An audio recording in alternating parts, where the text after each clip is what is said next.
ଅନୁଗୁଳ ରେ ଚତୁର୍ଥ ବାଜି ରାଉତ ଫୁଟବଲ ଟୁର୍ଣ୍ଣାମେଣ୍ଟ ଅନୁଷ୍ଠିତ। ଅନୁଗୁଳ 13 ଜାନୁଆରୀ 2026 ଦେଶର ସର୍ବକନିଷ୍ଠ ସ୍ୱାଧୀନତା ସଂଗ୍ରାମୀ ଶହୀଦ ବାଜି ରାଉତଙ୍କ ଅସୀମ ସାହସ ଓ ବଳିଦାନକୁ ସମ୍ମାନ ଜଣାଇ ଆମେ ଓଡ଼ିଆ ଫାଉଣ୍ଡେସନ ଟ୍ରଷ୍ଟ ଏବଂ ବିକାଶ ଫାଉଣ୍ଡେସନ ଟ୍ରଷ୍ଟ ପକ୍ଷରୁ ଆୟୋଜିତ ବାଜି ରାଉତ ଫୁଟବଲ କପର ଚତୁର୍ଥ ସଂସ୍କରଣ ଆଜି ଅନୁଗୁଳସ୍ଥିତ ତୁରଙ୍ଗ ମିନି ଷ୍ଟାଡିୟମଠାରେ ଅନୁଷ୍ଠିତ ହୋଇଯାଇଛି।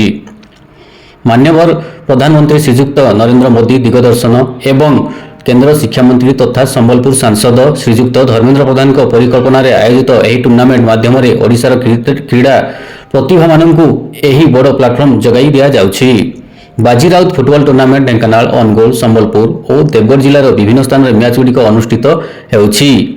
ଅନୁଗୁଳର ତୁରଙ୍ଗ ମିନି ଷ୍ଟାଡିୟମରେ ଖେଳାଳିମାନଙ୍କ ମଧ୍ୟରେ ପ୍ରବଳ ଉତ୍ସାହ ଦେଖିବାକୁ ମିଳିଥିଲା। ଆମେ ଓଡ଼ିଆ ଫାଉଣ୍ଡେସନ ଟ୍ରଷ୍ଟ ପକ୍ଷରୁ ସମସ୍ତ କ୍ରୀଡ଼ାପ୍ରେମୀମାନଙ୍କୁ ଷ୍ଟାଡିୟମକୁ ଆସି ଖେଳାଳିମାନଙ୍କୁ ଉତ୍ସାହିତ କରିବା ପାଇଁ ଅନୁରୋଧ କରାଯାଇଛି।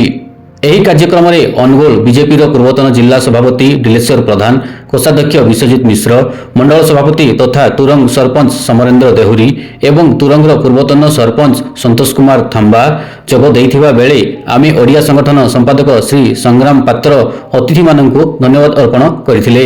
ଆପଣମାନେ ଦେଖୁଥିଲେ ଆମ ଓଡ଼ିଶା ନ୍ୟୁଜ୍, ରିପୋର୍ଟର ତୋଫାନ ଦାସ, ଅନୁଗୁଳ।